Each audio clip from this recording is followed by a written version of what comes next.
Magandang hapon sa inyo lahat, idol. Ayan. Tapos na kami dito, idol. Yan po, idol, na-test ko na rin yan. Yan, yung floor drain niya. May grapon na rin siya. At saka,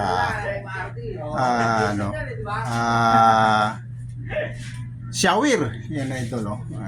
So, magandang hapon sa inyo, idol. Na pininis na rin itong paligid ng CR nito, idol. So, naayos na rin namin yung pinto. Gawa lang siya sa kahoy, pero ano lang siya, simple lang, idol. Gawa lang ito sa hero sa loob para hindi na mabasa. Yan, ito. Yan. So, maganda na, finish na kami. Finish project na naman. Ang sunod ng project, idol, abangan nyo na lang sa sunod ng mga gawa ko, idol. Yan, idol. Yan, idol. So,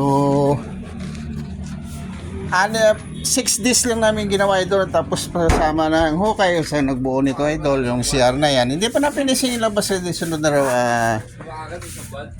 Ito po yung Puso Negro rito. 6 days lang namin ito ginawa, idol. So, natapinish na.